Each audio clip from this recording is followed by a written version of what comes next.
Basically क्योंकि जैसे कि आप देख सकते हैं कि इमरान खान साहब की जो कोर कमेटी थी,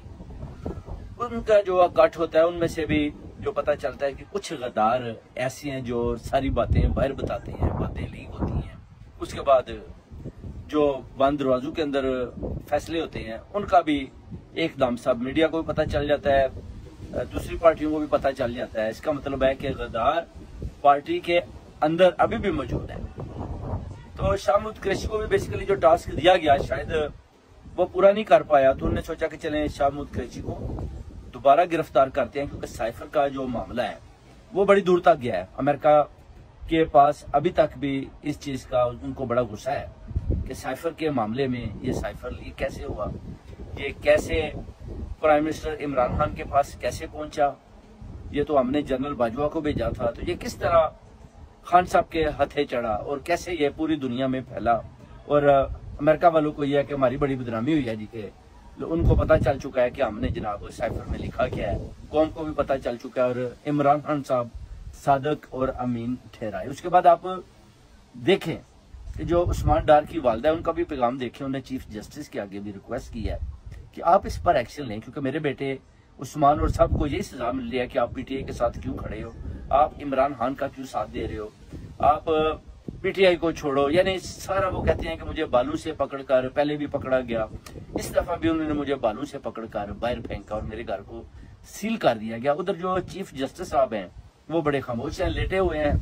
बैठे हुए हैं, मस्त हैं। उनको भी डर लगता है। एक 22 ग्रेड का आदमी general Asim Munir, Faisal Naseer, chief justice खौफजदा है उनसे, जो खौफजदा है क्योंकि उनकी छड़ी से खौफजदा है। अगर चीफ जस्टिस अपना सही हुक्मनामा जारी करता है, आर्टिकल 6 लगाता है, उस पर अमल हो या ना हो, उनका जो आर्टिकल 6 लगा हुआ है वो फ्यूचर में भी किसी वक्त भी जब ये सब जर्नैल जो अपना इस लोगों के ऊपर तशद्दुद कर रहे हैं ये भाग जाते हैं, तो उसके बाद इनको दोबारा पकड़ा जा सकता है और पकड़कर इनके ऊपर आर्टिकल 6 जो चीफ जस्टिस पाकिस्तान ने लगाया उसके तहत इनके ऊपर कार्रवाई हो सकती है। उधर आप देखें अब अहमद अजहर को भी इन्होंने गिरफ्तार कर लिया है, यानी इमरान खान साहब के जो आखिरी खिलाड़ी हैं उनको भी पकड़ कर उनके ऊपर भी ये तशद्दुद कर रहे हैं किसी तरीके से भी इस पार्टी को। यानी इलेक्शन अगर हम अनाउंस करते हैं तो उसमें यह है कि सिलेक्शन हम करें, कोई किसी किस्म का इनका कोई भी पार्टी वर्कर ना तो हिस्सा ले, ना किसी को कोई पैगाम दे, ना ही कोई कैंडिडेट सामने आए, बल्कि हम बिला मुकाबला जो है ना जीत कर तो अपनी हुकूमत बनाने में, जिसमें अपना तरीके उन्होंने जो अपना इस्तेकाम पार्टी बनाई है, इस तरह अप्रेज खटक की बनाई है। अप्रेज खटक ने भी जलसा रखा हुआ है, कोई भी आदमी जलसे में जाने को तैयार नहीं है और ये बिल्कुल डेड और मुर्दा पार्टी है। मगर इन सबको पीछे जो चला रहा है उसका नाम है जनरल आसिम मुनीर। अब जनरल आसिम मुनीर मुझे समझ नहीं आती कि जनरल आसिम मुनीर ऐसा क्यों कर रहा है। आप उस्मान डार की वालदा के ऊपर इस तरह से बालों से पकड़कर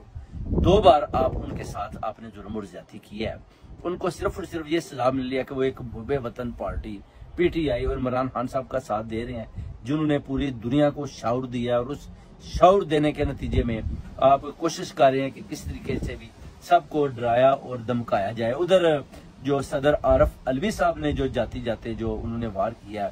वो भी जनरल आसिम मुनीर और फैसल मुनीर के खौफ से। एक तो उन्होंने जनाब जो आर्मी एक्ट के तहत जो उन्होंने बोला कि फैसला होगा, जो तरमीम पास की उसको भी उन्होंने अपना उस तरमीम को भी पास किया। दूसरा जो सीक्रेट्स ऑफिशियल्स उसमें जो मुदाखलत है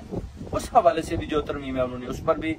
दस्तखत कर दिया। हालांकि वो चाहते तो वो वाकई समरी वापस भेज सकते थे कि इस पर एक दफा दोबारा गौर किया जाए, तो उसके बाद वो कह सकते थे कि ठीक है जी मैं तो अब जाने वाला हूं, तो कोई दूसरा सदर आएगा तो वो इस पर दस्तखत कर सकता है, मैं नहीं करूंगा। मगर उन्होंने बुज़दिली का मुजाहरा किया और जाते जाते इमरान खान के अपना उनके ऊपर भी एक खंजर का वार, यानी वो कहते हैं ना बैक स्टैबिंग करके ये आरिफ अलवी भी जो मुल्क के साथ, कौम के साथ, ओवरसीज कम्युनिटी के साथ, अपनी पार्टी के साथ इसने भी गुदारी की और ये भाग गया। अगर आप इस सदारत के अहल नहीं थे तो फिर जब आप सदर बने थे तो आपकी फैमिली, आपके बच्चे तो बड़े भंगड़े डाल रहे थे, बड़े खुश थे कि जनाब पापा जो है वो जनाब सदर बन गए हैं और बड़ी जनाब खुशियां मना रहे थे। तो जब जिम्मेदारी पड़ी तो ये जनाब अपना इनकी देखें दौड़े लगी हैं। कितनी देर इन्होंने सदारत की है, कौन सा कोई ऐसा काम किया जो मुल्क कौम के लिए, कौम के बच्चों के लिए कोई इन्होंने ऐसा स्टेप लिया हो जिस पर हम इनको खराज तहसीन पेश करें, या इन्होंने कोई ऐसा साबित किया हो कि जो हक और सच के साथ जी आरफ अलवी साहब खड़े हैं, या जाते जाते कोई ऐसा काम कर गए जिस पर लोग बोलें कि आरफ अलवी ने जाते जाते ये अच्छा काम कर दिया। ये सिर्फ और सिर्फ एक वो कहते हैं ना जैसे 12वां खिलाड़ी होता है, इन्होंने एक 12वें खिलाड़ी वाला रोल अदा करके